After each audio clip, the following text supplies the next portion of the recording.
The young Earth advocates claim that dinosaurs were created along with man on day 6 of the account given in Genesis.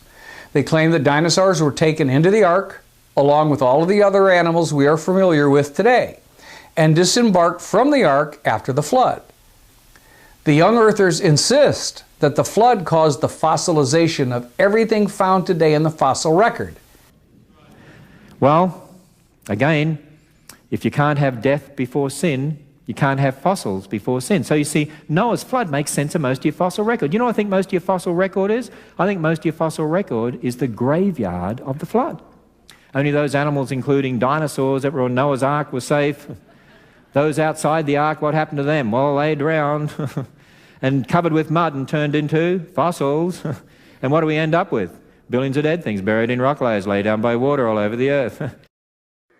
Now, what would you expect from a global flood that lasted 371 days from the day that Noah got on the ark until the day he and the animals came off the ark, as it's described in Genesis? Well, you should expect to find billions of dead things buried in rock layers that were once soft sediments laid down by water. And you should expect to find that all over the earth. And that's precisely what we find.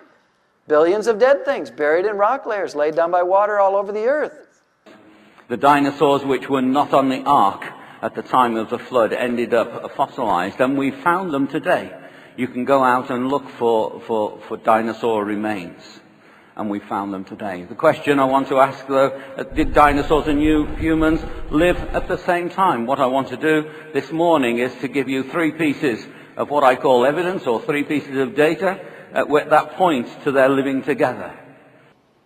So if dinosaurs got on board the ark, they must have gotten off the ark. So did dinosaurs survive the flood? Well, they must have.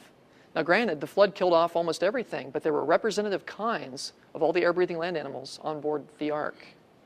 And so that means the dinosaurs, as Genesis kinds, would have survived the flood. Of course, most of the fossils we find would have been deposited during the flood, the dinosaurs that weren't on board the ark. There was the flood. And undoubtedly, a lot of the fossils that we find today, probably the bulk of them, were laid down during Noah's flood. It means there must be another explanation for what we see in the fossil record, because evolution's explanation does not fit what we observe. And that explanation comes right out of the Bible. Genesis 6, verse 17, where it says, "And behold, I, even I, do bring a flood of waters upon the earth, to destroy all flesh, wherein is the breath of life from under heaven, and everything that is in the earth shall die." That is the explanation for what we see in the fossil record. Everything created after the kind, everything buried at about the same time. There's only one problem with this theory. The only things found in the fossil record are dinosaurs, millions of them.